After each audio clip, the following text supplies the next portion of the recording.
భారతదేశాన్ని రెండు ముక్కలు చేయండి. భారతదేశంలో సగభాగం క్రైస్తవులకు ఇవ్వండి. జాగ్రత్తగా వినండి. ఈ దేశానికి స్వతంత్రం వచ్చిందని చెప్పట్లు ఎంత దారుణంగా ఉంటాయో ఒక్కసారి మాటలు వినండి. దారుణాతి దారుణం. ఒక దేవుడికి పాపేసుకున్న రెడ్ యూనిఫారం ఎక్కడ? బెజవాడ కనకదుర్గ భవానీ. అందరికీ జై శ్రీరామ్ మిత్రులారా, నేను మీకు ఐడియా జై కృష్ణ ధర్మ రక్షణ. వీళ్ళు దేశానికి ఎంత ప్రమాదం? వీళ్ళు ఈ దేశంలో ఉండడానికి అర్హులా? మన దేశాన్ని, దేశ సంప్రదాయాన్ని, దేశ ఔన్నత్యాన్ని, దేశానికి సంబంధించి కొన్ని కోట్ల మంది ఆరాధ్య దైవంగా పూజించేటువంటి దేవి దేవతల్ని వీళ్ళంత నీచంగా మాట్లాడుతున్నప్పుడు వీళ్ళని మన దేశంలో భరించడం అవసరమా? వీళ్ళకి తిండి పెట్టి గుడ్డనిచ్చి ఈ దేశంలో అందరూ సమానమంటూ ఒక సెక్యులర్ వాదంతో ఉండడం మనం అవసరమా? ఎన్ని దాడులు తగిలినా, ఎన్ని దెబ్బలు తగిలినా, ఎంతగా అణిచివేసినా, అవమానించినా ఇంకా కూడా మనం మంచితనం మంచితనం మంచితనం అనుకోవడం అవసరమా? ఇదంతా ఎందుకు చెప్తున్నా అంటే మిత్రులారా, ఒక్కసారి ఇప్పుడు నేను చూపించేటువంటి వీడియోలు మీరు చూడండి. ఎలాంటి కౌంటర్ వీడియో కాదు, దయచేసి ఇది కౌంటర్ వీడియో కాదు, ఆవేదనతో చేస్తున్నటువంటి వీడియో. దయచేసి ఈ వీడియో అర్థం మీరంతలా మీరు గమనించుకోండి, పరిశీలించండి. ఆ తర్వాత ఏం చేయాలి హిందూ సమాజం అనేది ఆలోచించుకుందాం. ఒకసారి ఈ వీడియో చూడండి. ప్రభుత్వాలకు మేము డిమాండ్ చేస్తున్నాం. All India true Christian council ద్వారా జైశాలి బీడి సుందరరావు గారు మా ముందున్న నాయకుడు. భారతదేశాన్ని రెండు ముక్కలు చేయండి. భారతదేశంలో సగభాగం క్రైస్తవులకు ఇవ్వండి. భారతదేశాన్ని రెండు ముక్కలు చేయండి. భారతదేశంలో సగభాగం క్రైస్తవులకు ఇవ్వండి. వీడు చూశారండి ఏం మాట్లాడుతున్నాడు? దేశాన్ని రెండు ముక్కలు చేయాలంట, ఒక ముక్క క్రైస్తవులకు ఇవ్వాలంట. ఇది పాత వీడియో. ఇందులో చాలా మంది ఈ వీడియోని చూసే ఉంటారు, అవును కదా? పాత వీడియోనే. కానీ ఇలా భావజాలం ఏంటండి? దేశాన్ని రెండు ముక్కలు చేయాలంట, ఒక ముక్క క్రైస్తవులకు ఇచ్చేవాలంట. మీరు ఈ వీడియోలన్నీ చూడండి దయచేసి, అంతే. మీరు ఆలోచించండి, గట్టిగా ఆలోచించండి, ఒక మంచి నిర్ణయం తీసుకోండి. కౌన్సిల్ ద్వారా జైశాలి బీడి సుందరరావు గారు మా ముందున్న నాయకుడు. భారతదేశాన్ని రెండు ముక్కలు చేయండి. భారతదేశంలో సగభాగం క్రైస్తవులకు ఇవ్వండి. పీడి సుందర్రావు వీళ్ళ ముందున్న నాయకుడు అంట. ఆ నాయకుడు యొక్క అండర్లో వీళ్ళు దేశాన్ని మొక్కలు చేయాలని పబ్లిక్ గా ప్రభుత్వాలకు డిమాండ్ చేస్తున్నారంట. ఎక్కడదండి ధైర్యం? దేశాన్ని మొక్కలు చెయ్యాలి, ఒక మొక్క మాకు ఇవ్వాలి అనే ఒక ధైర్యం ఈ క్రైస్తవులకి ఎక్కడి నుండి వచ్చిందండి? అసలు ఈ పీడి సుందర్రావుకి, ఈ క్రైస్తవులకి, దేశానికి, దేశం ఒక మొక్క కావాలని అనడానికి అసలు ఏదైనా సంబంధం ఉందా?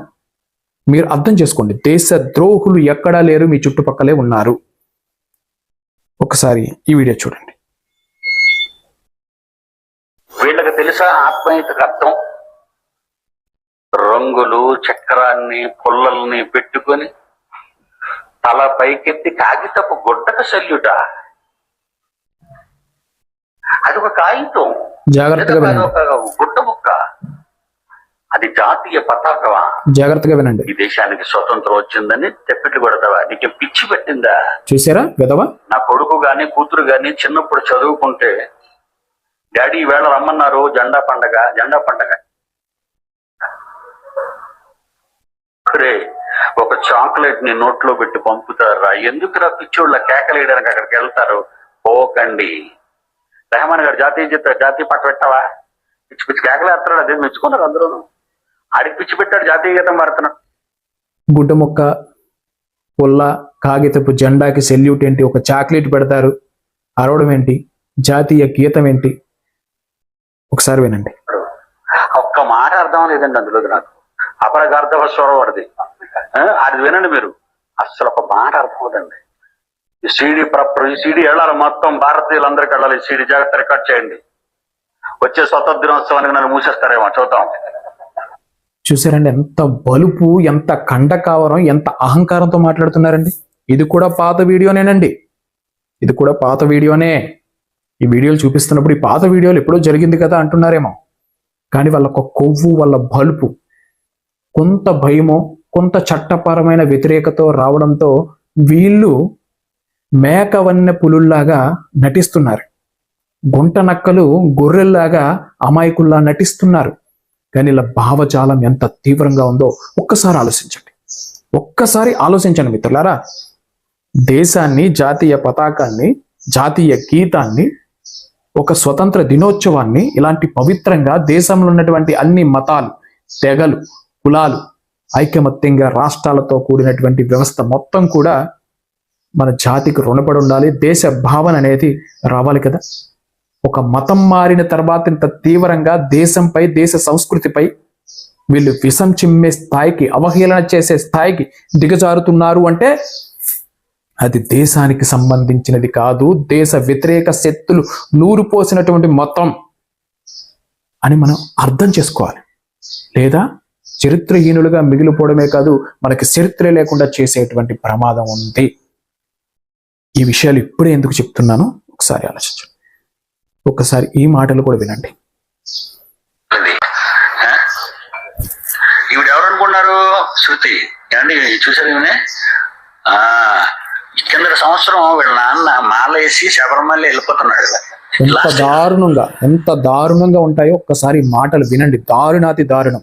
స్వామి మాల, భవానీ మాల, అయ్యప్ప మాల, హనుమమాల ఇలాంటి ఒక పవిత్రంగా జరుపుకునేటువంటి లక్షల మంది 2 తెలుగు రాష్ట్రాల్లో చేసుకునేటువంటి పండగని ఎంత దారుణంగా మాట్లాడుతున్నాడో ఒక్కసారి వినండి. చెవులు పెట్టి వినండి హిందువులారా. మాల లేసినటువంటి ప్రతి ఒక్క వ్యక్తి వినండి. లాస్ట్ ఇయర్ ఆయన ఎంత వండరు. లాస్ట్ ఇయర్ ఈ టైంలో మన ఈ పాప తండ్రి గారు ఎదురుగుండా కూర్చుని నవ్వుతున్నాడు. ఈయన మాలేసాడు టోటల్ బ్లాక్, నల్ల డ్రెస్ వేసుకొని, కొడుకుని ఎంట పెట్టుకొని, ఉడుముడు బుర్ర మీద పెట్టుకొని, తట్టలా పెట్టుకుంటారు. బుర్ర చూసారు, మొత్తం కంపార్ట్మెంట్ అండి అంటించేస్తుంటారు. చూసారండి ఒకసారి విన్నారు కదా, మీ చెవులతో విన్నారు కదా. వీడికి అవసరమండి? వీడికి అవసరమా అండి చెప్పండి. ఎన్ని లక్షల మంది మనోభావాల్ని స్వామి మాలేసిన ప్రతి ఒక్కడిని అవహేళన చేస్తుండే కదా. సాక్షాత్తు దైవాన్ని కూడా హేళన చేస్తున్నాడు కదండి. కంపార్ట్మెంట్లో అంటించేస్తారంట. ఇడుముళ్ళేమో బుట్టలా పెట్టుకుంటారు అంటున్నాడండి. నల్ల డ్రెస్, బ్లాక్ డ్రెస్ అంటున్నాడు. ఎంత నీచంగా అవహేళనగా కామెడీ చేస్తున్నాడు అని వీడు. మరి మాలలు వేసే వాళ్ళందరూ ఏమైపోయారండి? దేశభక్తులందరూ ఏమైపోయారండి? అయ్యప్ప భక్తులందరూ ఏమైపోయారండి? ఇది కూడా పాత వీడియోనేనండి. కానీ క్షమాపణ చెప్పించారా?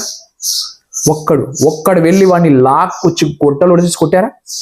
క్షమాపణ చెప్పించాడా? భయం పుట్టించారా? చెప్పండి. అంటాడు, వైరల్ అవుతుంది. తర్వాత సీక్రెట్గా వచ్చి క్షమించండి అంటాడు. అయిపోయిందా? అది పాపం పోయిందా?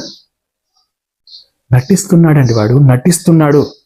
వీడు ఎంత ఎదవో నేను నిరూపిస్తుంటే కొంతమంది ఎదవలు నాకు ఫోన్లు చేసి వార్నింగ్లు ఇస్తున్నారు కదా. అందరికీ మడత పెడుతున్నా. అందరికి ఒకరికి కాదు, అందరికీ మడత పెడుతున్నా.